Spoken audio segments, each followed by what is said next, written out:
Hello বন্ধুরা, আমার নাম জুমাইরা জ্যোতি। আমি বাংলাদেশের একজন মেয়ে। আজকে আমি তোমাদেরকে যে গল্পটা বলব সেটা আমার শ্বশুরমশাইকে নিয়ে। আমার স্বামী বিদেশ চলে যাওয়ার পর শ্বশুরমশাই আমার সাথে যা করতেন, আমার আজকের গল্পে তা তুলে ধরার চেষ্টা করব। বন্ধুরা, আশা করি তোমরা আমার পুরো গল্পটি মনোযোগ সহকারে শুনবা, নিশ্চয়ই অনেক মজা পাবা। তাহলে চলো বন্ধুরা, আর কথা না বাড়িয়ে মূল গল্পে চলে যায়। বন্ধুরা, আমার জীবনটা ছিল আর 10টা সাধারণ মেয়ের মতোই। বাবা মায়ের আদরে বড় হয়েছি। সবাই বলতো আমার চেহারায় নাকি মায়া আছে, আর আমার হাসিটা নাকি মন ভালো করে দেয়। পড়াশোনা শেষ করার পরই নুমান বিল্লার সাথে আমার বিয়ে হয়। নুমান খুব ভালো মনের একজন মানুষ। বিয়ের পর ভালোবাসায় আর আদরে ভরিয়ে রেখেছিল আমাকে। আমাদের সংসারটা ছিল সুখের এক চিলতেনির। আমার শ্বশুর নাজিউল্লাহ সাহেব আর শাশুড়ি সাজিলা বেগম ও আমাকে নিজের মেয়ের মতোই ভালোবাসতেন। দেবর ইকরামুজ্জামান আর ননদ নরিফাও ছিল বন্ধুর মতো। সব মিলিয়ে একটা স্বপ্নের জীবন। বিয়ের ঠিক 2 বছরের মাথায় আমাদের ঘর আলো করে এলো আমার মেয়ে সোহানা। সোহানাকে পেয়ে আমাদের পরিবারে আনন্দের বন্যা বয়ে গেল। কিন্তু এই সুখ বেশি দিন স্থায়ী হল না। পরিবারের আর্থিক সচ্ছলতার কথা ভেবে নুমান বিদেশে যাওয়ার সিদ্ধান্ত নিল। মনটা খুব খারাপ হয়ে গিয়েছিল, কিন্তু আমি জানতাম আমাদের ভবিষ্যতের ভালোর জন্যই এই ত্যাগ স্বীকার করতে হবে। নুমানকে বিদায় জানানোর দিনটা ছিল আমার জীবনের সবচেয়ে কঠিন দিনগুলোর একটা। চোখের জল আটকে রেখে তাকে বলেছিলাম, তুমি কোনো চিন্তা করো না, আমি সবাইকে নিয়ে ভালো থাকব। নুমান বিদেশ চলে যাওয়ার পর প্রথম সব ঠিকই ছিল। শ্বশুর শাশুড়ি দেবর ননদ সবাই আমার খেয়াল রাখত। সোহানাকে নিয়ে আমার দিনগুলো কেটে যাচ্ছিল। আমি আমার শ্বশুরকে নিজের বাবার মতোই দেখতাম। তার প্রতিটি কথা আমি অক্ষরে অক্ষরে পালন করার চেষ্টা করতাম। শাশুড়ি মাও আমাকে রান্নাবান্না থেকে শুরু করে সংসারের সব কাজে সাহায্য করতেন। আমাদের পরিবারে একটা শান্তির পরিবেশ ছিল। আমি ভাবতাম নুমান কাছে না থাকলেও তার পরিবার তো আমার পাশেই আছে। কিন্তু আমি বুঝতে পারিনি এই শান্তির আড়ালেই ঘনিয়ে আসছিল এক কালো মেঘ। আমার ননদ নরিফার মনে যে কি ছিল তা আমি প্রথমে বুঝতে পারিনি।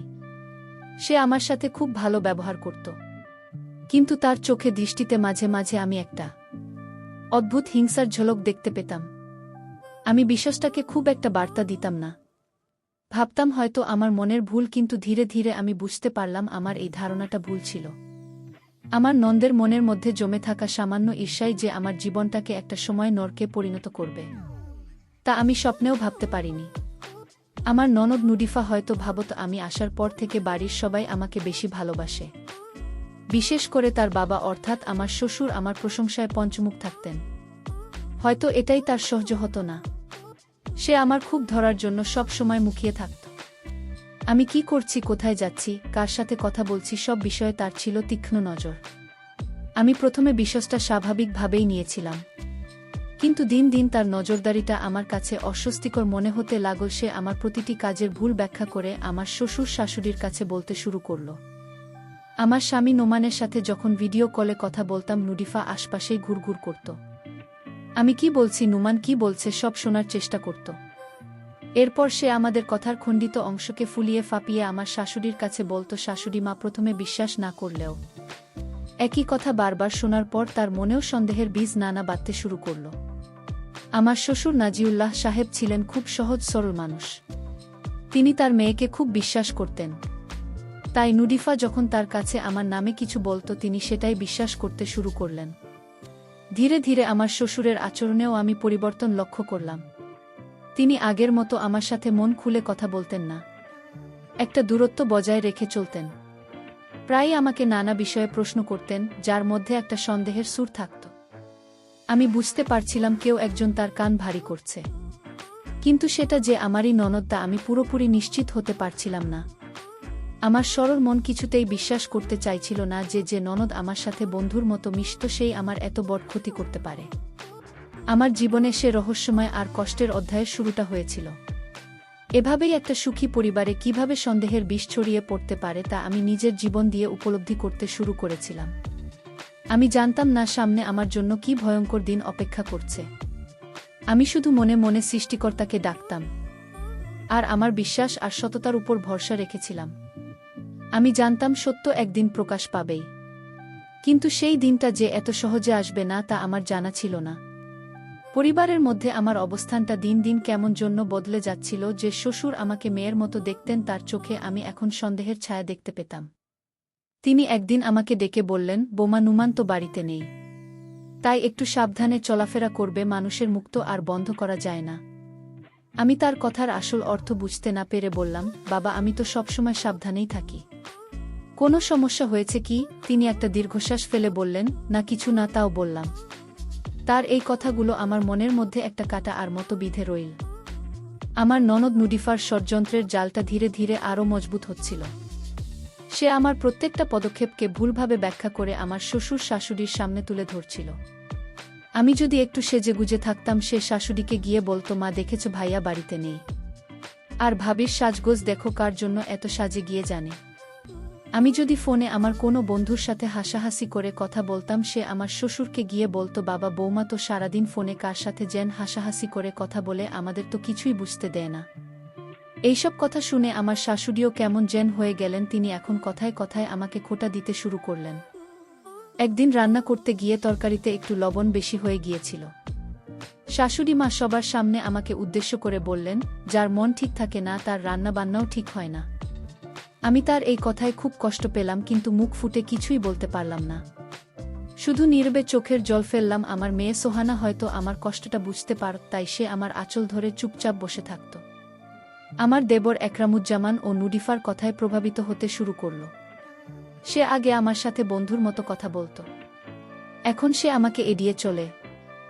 বাড়িতে একটা গুমোট পরিবেশ তৈরি হলো, সবাই আমার সাথে কথা বলে, কিন্তু সেই কথায় আগের মতো আন্তরিকতা নেই। সবার চোখে মুখে একটা অদৃশ্য সন্দেহের দেয়াল।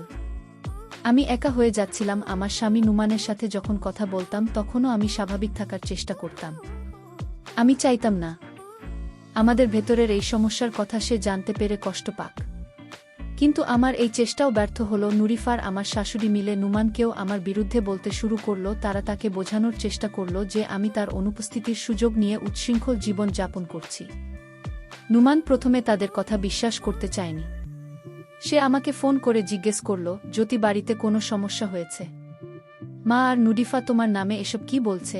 আমি তাকে বোঝানোর চেষ্টা করলাম যে এগুলো সব ভুল বোঝাবুঝি, কিন্তু দূর প্রবাসে বসে থাকা একজন মানুষের পক্ষে কোনটা সত্যি আর কোনটা মিথ্যা তা বোঝা খুব কঠিন ছিল।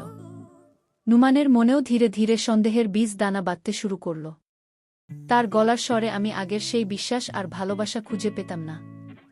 সে এখন আমাকে নানা ধরনের প্রশ্ন করত। আজ কোথায় গিয়েছিলে, কার সাথে কথা বলেছ? তার এই প্রশ্নগুলো আমার বুকে তীরের মতো বিদ্ধ। যার ভালোবাসার উপর ভরসা করে আমি সব প্রতিকূলতা মোকাবেলা করার স্বপ্ন দেখতাম, সেও আমাকে অবিশ্বাস করতে শুরু করেছে। এই কষ্টটা আমি কিছুতেই মেনে নিতে পারছিলাম না। আমি বুঝতে পারছিলাম আমার বিরুদ্ধে একটা গভীর ষড়যন্ত্র হচ্ছে। আমাকে আমার স্বামীর কাছ থেকে দূরে সরিয়ে দেওয়ার জন্য, এই পরিবার থেকে তাড়িয়ে দেওয়ার জন্য। কেউ উঠে পড়ে লেগেছে, কিন্তু কে বা কারাই এর পেছনে আছে তা আমি স্পষ্ট করে বুঝতে পারছিলাম না। আমার মন বলছিল এর পেছনে আমার ননদ নুডিফারই হাত আছে, কিন্তু আমার কাছে কোনো প্রমাণ ছিল না। আমি কিভাবে সবাইকে বোঝাবো যে আমি নির্দোষ? এইভাবে সন্দেহের জালে জড়িয়ে আমার দিনগুলো কাটতে লাগল। প্রতিটি মুহূর্ত আমার কাছে অসহ্য মনে হতো। রাতে ঘুমাতে পারতাম না। সারাক্ষণ একটা অজানা ভয় আর আশঙ্কায় আমার মনটা ছেয়ে থাকত। আমি শুধু সৃষ্টিকর্তার কাছে প্রার্থনা করতাম যেন তিনি আমাকে এই বিপদ থেকে উদ্ধার করেন এবং আমার সম্মান রক্ষা করেন। আমি জানতাম আমার পথটা খুব কঠিন, কিন্তু আমি হার মানতে রাজি ছিলাম না। আমাকে আমার সততা প্রমাণ করতেই হবে। আমার মেয়ের ভবিষ্যতের জন্য, আমার ভালোবাসার জন্য। আমার জীবনের আকাশটা যে এতটা কালো মেঘে ঢেকে যাবে তা আমি কখনো কল্পনাও করিনি। যে বাড়িতে আমি একদিন বধূ সেজে এসেছিলাম, অফুরন্ত স্বপ্ন নিয়ে, সেই বাড়ির দেয়ালগুলোই এখন আমার কাছে খাঁচা। মনে হতে লাগলো আমার ননদ নুরিফার ছড়ানো বিষাক্ত কথাগুলো পুরো পরিবারে এমনভাবে ছড়িয়ে পড়েছিল যে আমার প্রতিটি নিঃশ্বাস নেওয়া হবে না। অপরাধের শামিল হয়ে দাঁড়িয়েছিল আমার শ্বশুর শাশুড়ির চোখে মুখে সারাক্ষণ থাকত নেদবেরি আর সন্দেহের ছাপ। একদিন আমার মেয়ে সোহানার খুব জ্বর। আমি তাকে নিয়ে ডাক্তারের কাছে যাওয়ার জন্য তৈরি হচ্ছিলাম। আমার শাশুড়ি এসে বললেন, একা একা কোথায় যাচ্ছ? ইকরামুজ্জামানকে সাথে নিয়ে যাও। আমি বললাম, মা ও তো ওর কাজে ব্যস্ত, আমি একাই পারব।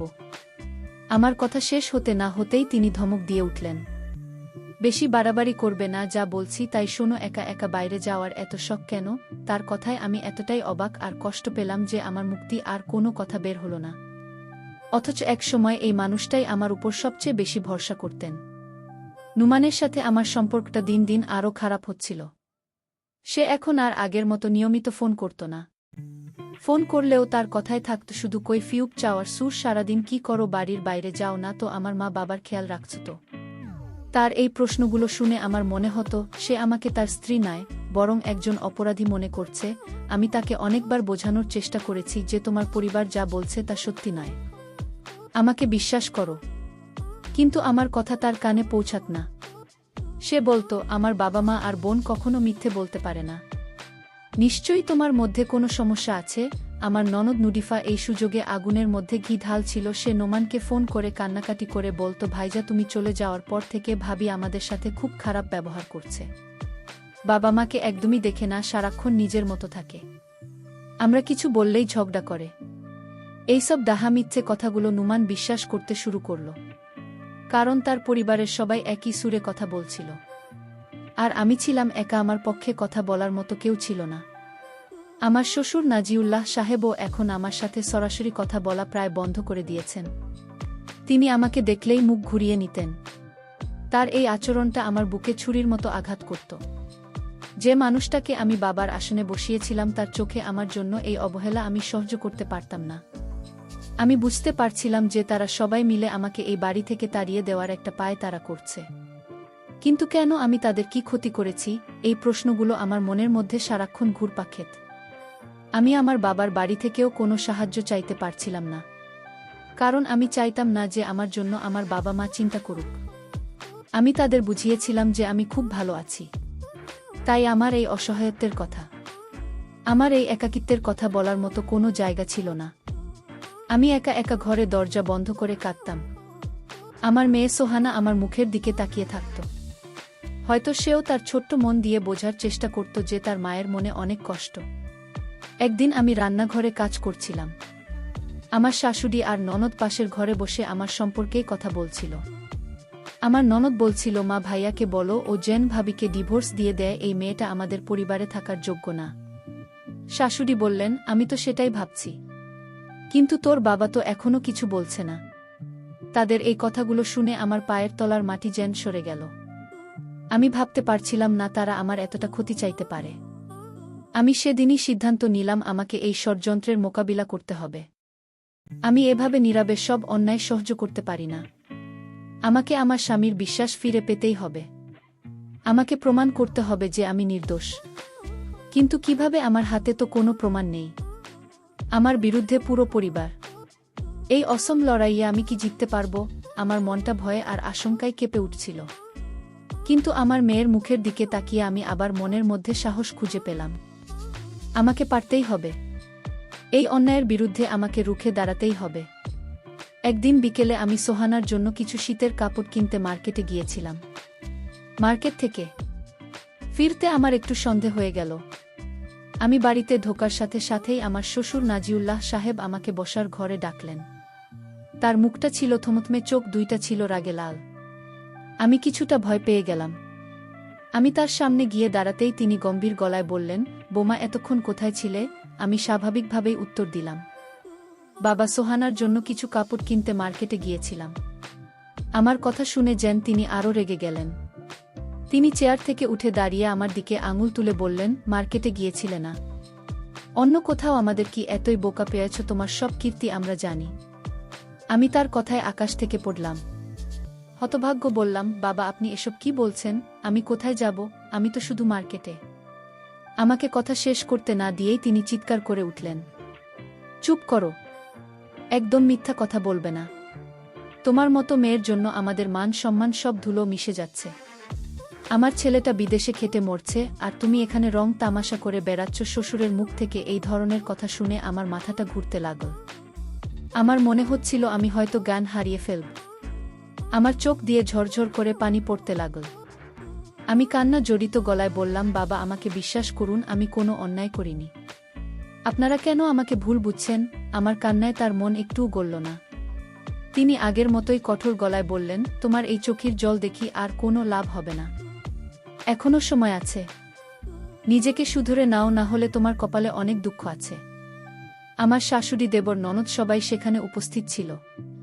তারা সবাই এমনভাবে আমার দিকে তাকিয়েছিল যেন আমি সত্যিই কোনো বড় অপরাধ করে ফেলেছি। আমার ননদ নুডিফার মুখে ছিল একটা ক্রূর হাসির ঝলক। আমি বুঝতে পারলাম এই নাটকের মূল কারিগর সেই আমার শ্বশুরের কানে বিষ ঠেলেছে। কিন্তু আমি তখন এতটাই অসহায় ছিলাম যে প্রতিবাদ করার মতো ভাষাও খুঁজে পাচ্ছিলাম না। আমার মনে হচ্ছিল এই পৃথিবীতে আমার চেয়ে দুঃখী আর কেউ নেই। আমি কাঁদতে কাঁদতে নিজের ঘরে চলে এলাম। সোহান আমাকে কাঁদতে দেখে ভয় পেয়ে গেল। সে আমার গলা জড়িয়ে ধরে বলল, মা তুমি কাঁদছ কেন? দাদু তোমাকে বকেছে। আমি আমার মেয়েকে বুকে জড়িয়ে ধরে কান্নায় ভেঙে পড়লাম। আমি তাকে কি উত্তর দেব, কিভাবে বোঝাব যে তার মা কোনো অন্যায় না করেও আজ সবার চোখে অপরাধী? আমার স্বামী নোমানকে ফোন করার মতো সাহসও আমার ছিল না। আমি জানতাম এই ঘটনাটা তার কানে পৌঁছালে সে আমাকেই দোষারোপ করবে। সেই রাতটা ছিল আমার জীবনের সবচেয়ে অন্ধকার রাত। আমার মনে হচ্ছিল আমার চারপাশের সব দরজা বন্ধ হয়ে গেছে। একদিকে শ্বশুরবাড়ি সবার অকথ্য মানসিক অত্যাচার, অন্যদিকে স্বামীর অবিশ্বাস। এই দুইটা চাপ আমি আর সহ্য করতে পারছিলাম না। আমার মনে হচ্ছিল এই সংসার ছেড়ে অনেক দূরে কোথাও চলে যায়। কিন্তু পরক্ষণেই আমার মেয়ের মায়াবী মুখটার কথা মনে পড়ল। আমি যদি চলে যাই তাহলে আমার এই মাসুম বাচ্চাটার কি হবে? তাকে আমি এই ষড়যন্ত্রকারীদের হাতে একা ফেলে রেখে যেতে পারি না। আমি সারা রাত ধরে ভাবলাম আমাকে এখান থেকে পালিয়ে গেলে চলবে না। পালিয়ে যাওয়া মানেই হলো তাদের মিথ্যা অভিযোগগুলোকে সত্যি বলে মেনে নেওয়া। আমাকে এখানে ভাগতে হবে, এই বাড়িতেই, এবং আমাকে প্রমাণ করতে হবে যে আমি পবিত্র, আমি নির্দোষ। তারা আমার সাথে যত অন্যায় করুক না কেন, আমি আমার সততার পথ থেকে এক চুলও নড়ব না। আমি সৃষ্টিকর্তার উপর ভরসা রাখলাম। আমি জানতাম তিনি নিশ্চয়ই আমার প্রতি এত বড় অবিচার হতে দেবেন না। মনের মধ্যে এই দৃঢ় সংকল্প নিয়ে আমি পরদিন সকালে ঘুম থেকে উঠলাম। আমি ঠিক করলাম, আজ থেকে আমি আর কাঁদব না। আমি আমার স্বাভাবিক কাজগুলো করে যাব। তাদের অবহেলা, তাদের অপমান আমি নীরবে সহ্য করব। কিন্তু আমি আমার আত্মসম্মানকে বিসর্জন দেব না। আমি আমার আচরণের মাধ্যমে, আমার কাজের মাধ্যমে তাদের দেখিয়ে দেব যে তারা একজন নিরপরাধ মানুষকে কতটা কষ্ট দিচ্ছে। আমার এই নীরব প্রতিবাদী হবে আমার সবচেয়ে বড় অস্ত্র। এরপর থেকে আমার জীবনটা একটা ভিন্ন খাতে বইতে শুরু করল। আমি আমার শ্বশুর বাড়ির সবার সাথে প্রয়োজন ছাড়া কথা বলা প্রায় বন্ধ করে দিলাম। তাদের অপমান আর অবহেলাকে আমি আমার দৈনন্দিন জীবনের একটা অংশ হিসেবেই মেনে নিয়েছিলাম। কিন্তু আমার মনটাকে আমি শক্ত রেখেছিলাম। আমি সারাদিন আমার মেয়ে সোহানাকে নিয়ে থাকতাম। তাকে পড়াতাম, তার সাথে খেলতাম। আর বাকি সময়টা আমি সংসারের কাজে নিজেকে ব্যস্ত রাখতাম। আমি তাদের কোনো সুযোগই দিতে চাইতাম না যা দিয়ে তারা আমার বিরুদ্ধে নতুন কোনো অভিযোগ আনতে পারে। কিন্তু ষড়যন্ত্রকারীদের মন্ত্র তাতে শান্ত হয় না। আমার এই নীরবতাকেও তারা ভুলভাবে ব্যাখ্যা করতে শুরু করল। আমার ননদ নুরিফা আমার শাশুড়িকে বলল, মা দেখেছ ভাবির কত দেমাগ, আমাদের সাথে কথাই বলে না, নিশ্চয়ই কোনো বড় পরিকল্পনা করছে। শাশুড়ি মা ও তার কথায় সায় দিয়ে বললেন, ঠিকই বলেছিস। এই মেয়ের পেটে পেটে এত শয়তানি তা আমি আগে বুঝতেই পারিনি। তাদের এই ধরনের কথাবার্তা এখন আমার কানে এলেও আমি আর আগের মতো কষ্ট পেতাম না। আমার মনটা যেন পাথর হয়ে গিয়েছিল। একদিন আমি আমার ঘরে বসে একটা বই পড়ছিলাম। হঠাৎ আমার ননদ আর দেবরের কথোপকথন আমার কানে এল। তারা পাশের ঘরে বসে কথা বলছিল। আমার দেবর ইকরামুজ্জামান বলছিল, আপা আমরা কি কাজটা ঠিক করছি? ভাবি তো খুব ভালো মানুষ, আমাদের জন্য এত কিছু করে। আর আমরা তার সাথেই। তার কথা শেষ না হতেই আমার ননদ ধমক দিয়ে বলল, চুপ কর, তুই বেশি বুঝিস। এই মেয়েকে বাড়ি থেকে তাড়াতে না পারলে আমাদের কারোরই শান্তি নেই। আর ভাইয়ার সব সম্পত্তি তো ওই নিয়ে নেবে। তাদের কথা শুনে আমি স্তম্ভিত হয়ে গেলাম। তাহলে আসল কারণ এই সম্পত্তি? তারা ভাবছে আমি নুমানের সব সম্পত্তি দখল করে নেব, আর তাই তারা আমাকে তাড়ানোর জন্য এত কিছু করছে। আমার কাছে বিষয়টা পরিষ্কার হয়ে গেল। এতদিন আমি ভাবতাম হয়তো কোনো ভুল বোঝাবুঝির কারণে তারা আমার সাথে এমন করছে, কিন্তু এখন আমি বুঝতে পারলাম এটা কোনো ভুল বোঝাবুঝি নয়। এটা একটা পরিকল্পিত ষড়যন্ত্র। আমার প্রতি তাদের এই আক্রোশের পেছনে লুকিয়ে আছে লোভ। ঠিক সামান্য সম্পত্তির জন্য মানুষ এতটা নিচু নামতে পারে? তারা একবারও আমার মেয়েটার কথা ভাবল না। তারা একবারও তাদের ভাইয়ের সংসারের কথা ভাবল না। আমার খুব কষ্ট হচ্ছিল, কিন্তু সাথে সাথে আমার মনের মধ্যেও একটা জেদ চেপে বসল।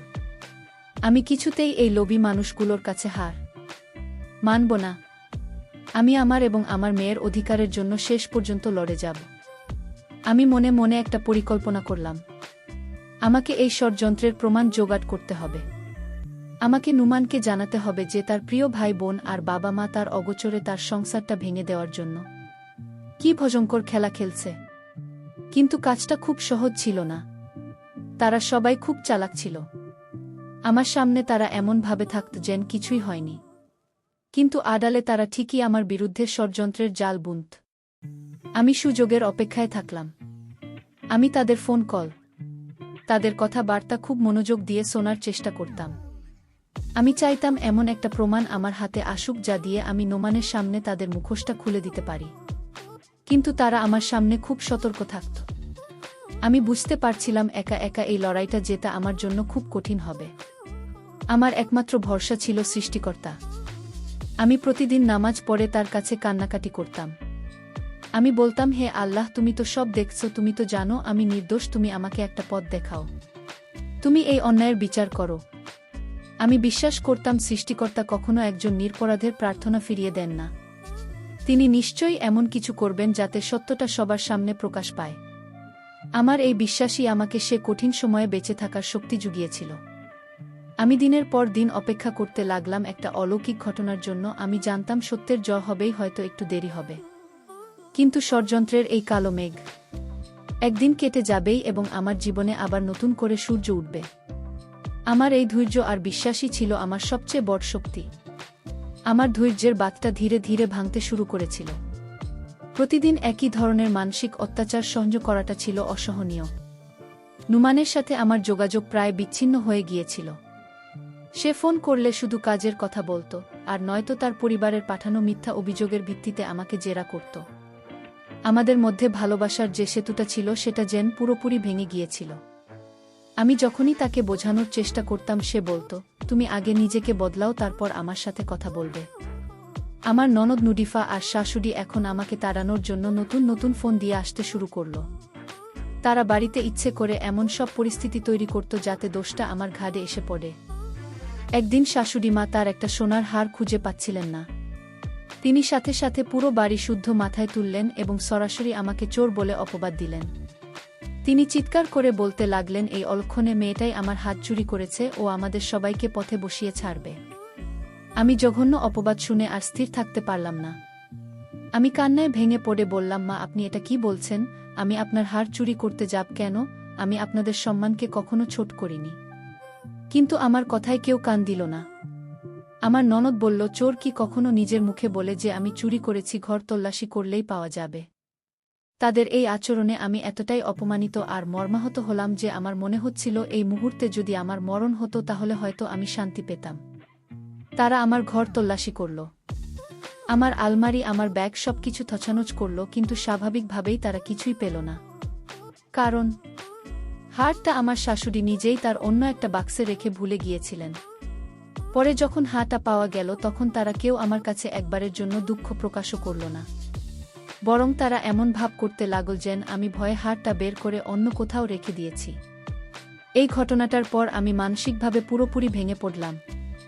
আমি সিদ্ধান্ত নিলাম আমি আর এই নরকে থাকব না। আমি আমার মেয়েকে নিয়েই বাড়ি থেকে চলে যাব।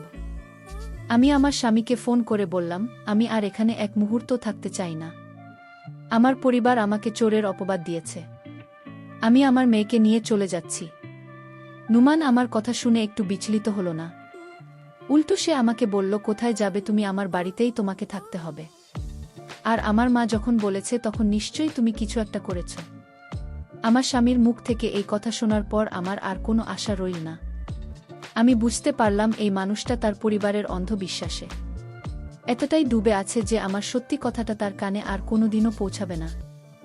আমার মনটা বিতৃষ্ণায় ভরে গেল। আমি ফোনটা কেটে দিলাম। আমার মনে হলো আমার ভালোবাসার মানুষটা আমার জন্য মরে গেছে।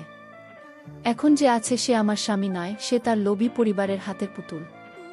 আমি আমার জিনিসপত্র গোছাতে শুরু করলাম। আমার মেয়েটা আমার মুখের দিকে তাকিয়েছিল। তার চোখে ছিল রাজ্যের প্রশ্ন। আমি তাকে বুকে জড়িয়ে ভরে বললাম, মা, আমরা একটা নতুন জায়গায় যাব। সেখানে আমাদের কেউ কষ্ট দেবে না। আমি জানি না এই অনিশ্চিত পথে আমার কি হবে, কিন্তু আমি এটা জানতাম যে এই অপমান আর অসম্মানের জীবন আমি আর কাটাতে পারব না। আত্মসম্মান নিয়ে বেঁচে থাকাটা আমার কাছে সবচেয়ে বেশি গুরুত্বপূর্ণ ছিল। কিন্তু সৃষ্টিকর্তার পরিকল্পনা হয়তো অন্য রকম ছিল। আমি যখন বাড়ি থেকে বের হয়ে যাওয়ার জন্য প্রস্তুতি নিচ্ছিলাম, তখনই এমন একটা ঘটনা ঘটল যা আমার জীবনের মোড়টাই ঘুরিয়ে দিল। আমার মনে হলো আমার প্রার্থনাই হয়তো সৃষ্টিকর্তা শুনতে পেয়েছেন। তিনি হয়তো চান না আমি এভাবে হেরে গিয়ে চলে যাই। তিনি হয়তো চান আমি আমার নির্দোষিতা প্রমাণ করে মাথা উঁচু করে এই বাড়ি থেকে বের হই, অথবা এখানেই থাকি সম্মানের সাথে। সেই অলৌকিক ঘটনাটাই ছিল আমার জীবনের টার্নিং পয়েন্ট। আমি যখন আমার ছোট্ট ব্যাগটা গুছিয়ে সুহানার হাত ধরে ঘর থেকে বের হতে যাব, ঠিক তখনই বাইরে থেকে একটা চিৎকারের আওয়াজ এলো। আমরা সবাই দৌড়ে বাইরে গেলাম, গিয়ে দেখলাম আমার শ্বশুর নাজিউল্লাহ সাহেব উঠোনের কোণে পড়ে কাতরাচ্ছেন। সেদিন সকাল থেকেই ঝিরিঝিরি বৃষ্টি হচ্ছিল, উঠোনটা বেশ পিচ্ছিল হয়েছিল। তিনি হয়তো কোনো কাজে বাইরে যাচ্ছিলেন, আর পা পিছলে পড়ে গেছেন, তার ডান পাটা খুব বাজেভাবে মচকে গিয়েছিল। আমরা সবাই মিলে ধরাধরি করে তাকে ঘরে নিলাম। তার পায়ের ব্যথাটা এতটাই মারাত্মক ছিল যে তিনি যন্ত্রণা ছটফট করছিলেন। আমরা দ্রুত একজন ডাক্তারকে ফোন করলাম। ডাক্তার এসে পরীক্ষা করে বললেন পায়ের হাড়ে চিড় ধরেছে, প্লাস্টার করতে হবে, কয়েক সপ্তাহ পুরোপুরি বিশ্রামে থাকতে হবে। ডাক্তারের কথা শুনে সবাই চিন্তায় পড়ে গেল। আমার শ্বশুর ছেলে নেই, পরিবারের একমাত্র চালিকা শক্তি। তিনি অসুস্থ হয়ে পড়ায় পুরো পরিবারে একটা বিপর্যয় নেমে এল। এই ঘটনার পর আমার বাড়ি ছেড়ে যাওয়ার পরিকল্পনাটা ভেস্তে গেল। এই অবস্থায় আমার শ্বশুরকে ফেলে রেখে চলে যাওয়াটা আমার বিবেক সায় দিল না। আমি আমার ব্যাগপত্র আবার আগের জায়গা রেখে দিলাম এবং আমার শ্বশুরের সেবায় নিজেকে পুরোপুরি নিয়োজিত করলাম। আমি তার জন্য স্যুপ তৈরি করতাম, সময় মতো ওষুধ খাওয়াতাম, তার ক্ষতস্থান ড্রেসিং করে দিতাম। আমি আমার নিজের বাবার মতোই তার সেবা করতে লাগলাম। কিন্তু আমার এই সেবাটাও আমার শাশুড়ি আর নন্দের চোখে ভালো ঠেকল না। আমার শাশুড়ি মা আমাকে অহেতুক দোষারোপ করতে শুরু করলেন। তিনি বলতে লাগলেন, তোর জন্যই আজ আমার স্বামীর এই অবস্থা। তুই একটা অলক্ষণে। তুই এই বাড়িতে আসার পর থেকেই আমাদের সংসারে একের পর এক বিপদ লেগেই আছে। আমি তার কথায় অবাক হয়ে বললাম, মা, উনি তো বৃষ্টির পানিতে পা পিছলে পড়ে গেছেন, এর মধ্যে আমার দোষ কোথায়? তিনি চিৎকার করে বললেন, চুপ কর পাপিষ্ঠা, তোর মুখ আমি দেখতে চাই না। আমার ননদ নুডিফাও আমার স্বামীর কাছে ফোন করে বলল, ভাইজা তুমি তাড়াতাড়ি চলে এসো, বাবা খুব অসুস্থ আর ভাবির জন্য বাবার এই অবস্থা হয়েছে, ভাবি নিশ্চয়ই বাবাকে ধাক্কা মেরে ফেলে দিয়েছে। এই ধরনের জঘন্য মিথ্যে কথা শুনে আমার গা জ্বলে যাচ্ছিল, কিন্তু আমি কোনো প্রতিবাদ করলাম না। আমি শুধু নীরবে আমার দায়িত্ব পালন করে যেতে লাগলাম। আমি জানতাম আমি যদি এখন এদের সাথে ঝগড়া করি তাহলে অসুস্থ মানুষটা আরও বেশি কষ্ট হবে। আমার শ্বশুরের অসুস্থতার খবর পেয়ে নোমান খুব দ্রুত বিদেশ থেকে চলে এলো। সে বাড়িতে এসেই তার বাবার অবস্থা দেখে খুব ভেঙে পড়ল। আমার শাশুড়ি আর ননদ এই সুযোগে আমার বিরুদ্ধে তার কান ভারী করতে লাগল। তারা তাকে বোঝানোর চেষ্টা করল যে আমি এই সব কিছুর জন্য দায়ী। নুমান তাদের কথা শুনে আমার সাথে খুব খারাপ ব্যবহার করল। সে আমাকে বলল, তোমার জন্য আজ আমার বাবার এই অবস্থা, আমি তোমাকে কিছুতেই ক্ষমা করব না। আমি তার এই আচরণে খুব কষ্ট পেলাম, কিন্তু আমি হাল ছাড়লাম না। আমি আমার স্বামীর অবহেলা আর আমার শ্বশুর বাড়ির সবার অত্যাচার সহ্য করেও আমার শ্বশুরের সেবা করে যেতে লাগলাম। আমি রাতে জেগে তার পাশে বসে থাকতাম, তার পায়ে গরম সেক দিতাম। আমার সেবা যত্নে আমার শ্বশুর ধীরে ধীরে সুস্থ হতে শুরু করলেন। তিনি হয়তো মুখে কিছু বলতেন না, কিন্তু আমি তার চোখে আমার জন্য একটা অন্যরকম দৃষ্টি দেখতে পেতাম। তার কঠোর দৃষ্টিটা যেন ধীরে ধীরে কোমল হয়ে আসছিল। আমি বুঝতে পারছিলাম আমার সেবা আর ধৈর্য হয়তো তার মনের ভেতরের ভুল ধারণাগুলোকে নাড়া দিতে শুরু করেছে। তিনি হয়তো বুঝতে পারছিলেন যে যে মেয়েটাকে তারা সবাই মিলে এত অত্যাচার করেছে, সেই মেয়েটাই আজ তার বিপদের দিনে সবচেয়ে বেশি পাশে আছে। আমি কোনো কিছুর আশা না করেই আমার কর্তব্য করে যাচ্ছিলাম। আমার মনে একটা বিশ্বাস ছিল, সত্য একদিন প্রকাশ পাবেই, আর সেই দিনটা হয়তো খুব বেশি দূরে নয়। আমার শ্বশুরের সুস্থ হয়ে ওঠাই ছিল আমার একমাত্র প্রার্থনা। আমার সেবা যত্নে আমার শ্বশুরমশাই ধীরে ধীরে সুস্থ হয়ে উঠলেন। তিনি এখন লাঠিতে ভর দিয়ে অল্প অল্প হাঁটতে পারেন। একদিন সন্ধ্যায় তিনি বাড়ির সবাইকে তার ঘরে ডাকলেন। আমার স্বামী, শাশুড়ি, দেবর, ননদ সবাই উপস্থিত হল। আমাকেও ডাকা হলো। আমার বুকটা ধড়ফড় করছিল। আমি ভাবছিলাম আজ হয়তো আমার বিদায়ের পালা। তারা হয়তো সবাই মিলে আমাকে বাড়ি থেকে বের করে দেওয়ার চূড়ান্ত সিদ্ধান্তটা জানাবে। আমি মনে মনে স্রষ্টাকে ডাকছিলাম। সবাই উপস্থিত হওয়ার পর আমার শ্বশুরমশাই কিছুক্ষণ চুপ করে রইলেন। তারপর তিনি আমার শাশুড়ির দিকে তাকিয়ে বললেন, সাজিলা, তোমরা সবাই মিলে বৌমাকে নিয়ে একটা সালিশে বসতে চেয়েছিলে, তাই না? তোমরা তো চেয়েছিলে ওকে এই বাড়ি থেকে বের করে দিতে। আমার শাশুড়ি কিছুটা অবাক হয়ে বললেন, হ্যাঁ চেয়েছিলাম, কারণ এই মেয়ের জন্যই আমাদের সংসারে এত অশান্তি। তার কথা শুনে আমার ননদ আর দেবর সায় দিল। আমার স্বামী নুমান মাথা নিচু করে বসে রইল। তখনই ঘটল সেই আশ্চর্যজনক ঘটনাটা। আমার শ্বশুরমশাই হঠাৎ করে চিৎকার দিয়ে বলে উঠলেন, তোমরা সবাই চুপ করো, আর একটাও মিথ্যা কথা বলবে না। যা করেছ অনেক করেছ। এই নিরপরাধ মেয়েটার উপর তোমরা দিনের পর দিন অত্যাচার করেছ, ওকে মিথ্যা অপবাদ দিয়েছ, আর আমিও তোমাদের কথা বিশ্বাস করে ওর সাথে অন্যায় করেছি। তার এই কথা শুনে ঘরের মধ্যে যেন পিনপতন নীরবতা নেমে এল। সবাই অবাক হয়ে তার মুখের দিকে তাকিয়ে রইল। তিনি বলতে লাগলেন, আমি যখন অসুস্থ হয়ে বিছানায় পড়েছিলাম তখন আমি নিজের চোখে দেখেছি এই মেয়েটা কিভাবে দিনরাত এক করে আমার সেবা করেছে। তোমরা সবাই যখন আমার থেকে দূরে ছিলে তখন ওই আমার পাশে ছিল। যে মেয়েটা এত বড় অন্যায়ের শিকার হয়েও তার কর্তব্য ভুলে যায় না, সে কখনো খারাপ হতে পারে না। তিনি আমার ননদ নুরিফার দিকে তাকিয়ে বললেন, আমি সব জানি, তুই তো আমার কানে সারাক্ষণ বৌমার নামে বিষ ঠেলেছিস। সামান্য সম্পত্তি লোভে তুই তোর ভাইয়ের সংসারটা ভাঙতে চেয়েছিলি। আমার শ্বশুরের মুখে এ কথা শোনার পর নুরিফার মুখটা ভয়ে ফ্যাকাশে হয়ে গেল। সে আর আমার শাশুড়ি দুজনেই মাথা নিচু করে ফেল। আমার শ্বশুর আমার স্বামী নুমানের দিকে তাকিয়ে বললেন, আর তুই নুমান, তুই কেমন স্বামী? পরের কথা শুনে নিজের স্ত্রীকে অবিশ্বাস করেছিস। একবারও কি তোর মনে হলো না যে মেয়েটা তোকে এত ভালোবাসে? সে এমন কাজ করতে পারে না। বাবার কথায় নুমানের চোখ দিয়ে জল পড়তে লাগল। আমার শ্বশুরমশাই তখন আমার দিকে তাকিয়ে হাত জোড় করে বললেন, বৌমা, তুমি আমাকে ক্ষমা করে দিও। আমি তোমাদের কথা শুনে তোমাদের প্রতি অন্ধবিশ্বাসে তোমার উপর অনেক অন্যায় করেছি। সৃষ্টিকর্তা হয়তো আমাকে সেই পাপের শাস্তিই দিয়েছেন। আমার এই পা ভাঙাটা আমার পাপের প্রায়শ্চিত্ত। তার চোখে জল দেখে আমার মনটা গলে গেল। আমি এগিয়ে গিয়ে তার হাত ধরে বললাম, বাবা, আপনি আমার গুরুজন, আমার কাছে ক্ষমা চেয়ে আমাকে পাপের ভাগী করবেন না। এরপর যা হলো তা ছিল স্বপ্নের মতো। আমার শাশুড়ি, দেবর, ননদ সবাই একে একে আমার কাছে এসে তাদের ভুলের জন্য ক্ষমা চাইলেন। আমার ননদ নুরিফা কান্নায় ভেঙে পড়ে আমার পা জড়িয়ে ধরল। সে তার লোভ আর ঈর্ষার কথা স্বীকার করল। আমি তাকে তুলে ধরে বুকে জড়িয়ে নিলাম, কারণ ক্ষমা করার মধ্যেই সবচেয়ে বড় মহত্ব লুকিয়ে আছে। আমার স্বামী নুমান আমার সামনে এসে দাঁড়াল। তার চোখে ছিল অনুশোচনার জল। সে আমার হাত ধরে বলল, জ্যোতি, আমি তোমার যোগ্য নই। আমি তোমাকে বিশ্বাস করিনি। তুমি কি আমাকে ক্ষমা করতে পারবে? আমি তার চোখের দিকে তাকিয়ে হাসলাম। সেই হাসিতে কোনো অভিযোগ ছিল না, ছিল শুধু ভালোবাসা আর শান্তি। আমাদের সংসারে আবার সুখ ফিরে এলো। সবাই তাদের ভুল বুঝতে পারল। আমার শ্বশুরমশাই এখন আমাকে আগের চেয়েও বেশি ভালোবাসেন।